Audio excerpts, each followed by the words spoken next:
you why it is important to understand the concept of compound interest, how it will affect our financial condition. Okay, so let's see what I have written here. In this case, left hand side I have written here simple interest will be given, and in this case compound interest is working. So let's see what I have done here. Principal amount, a person who invested 1 lakh rupees, rate percent is 15%. So see what happened here, and same thing here, principal is 1 lakh, rate is 15%. So per year we will see what is the difference between simple interest and compound interest, and why we need to understand compound interest. The first year principal was 1 lakh, and at the end of the year he got 15,000 rupees as interest. He withdrawn the money for his personal uses. Then second year what happened, again the second year the principal was same 1 lakh.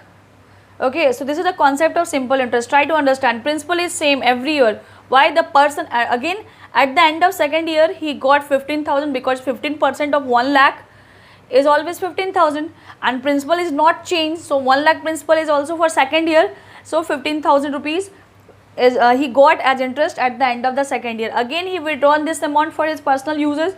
Again third year what happened, 1 lakh rupee is principal, and he got 15,000 rupees at the end of third year. Again he withdrawn the amount. So finally if you will see every year, you will see till fifth year I have shown here, principal was 1 lakh and his interest which he used for personal work, that was 15,000. On other hand, you see the magic of compound interest. Again see, the first case is same here also, 1 lakh principal, at the end of the year 15,000 rupees interest. Here also first year the principal was 1 lakh, interest was 15,000. That's why I've written here interest which reinvested.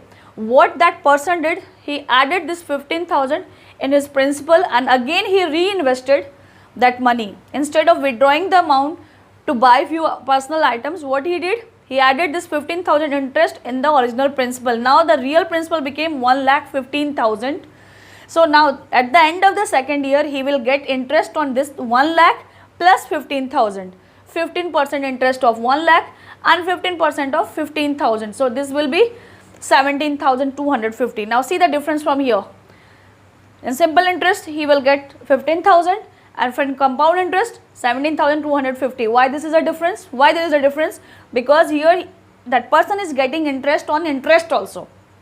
Okay, so at the end of second year he got 17,250 rupees, and instead of withdrawing this money, what he did, again he reinvested. He added this interest in his original principal which was previous year principal. So it became 1,32,250 rupees.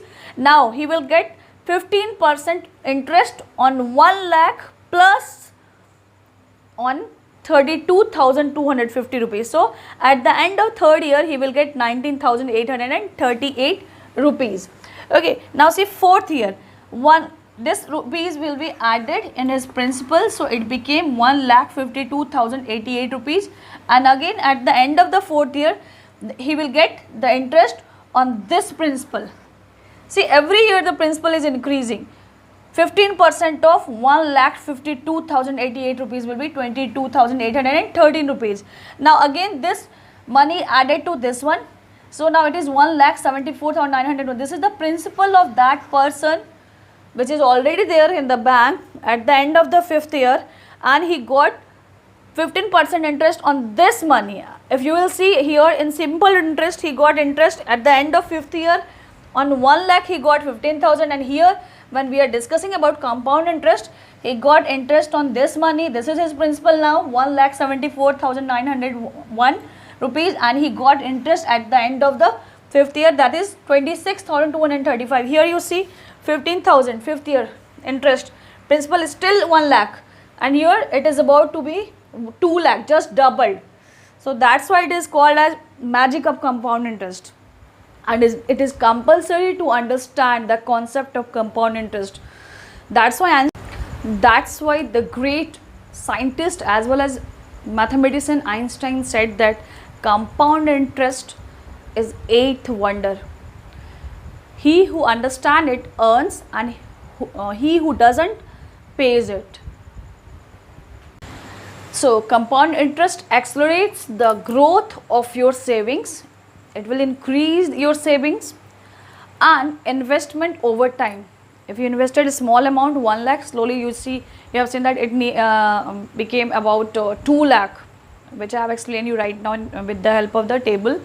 So that's why written here. On the other hand, there is the negative side also of the compound interest, where see what I have written here. Conversely, it also expands the debt balances you owe over time.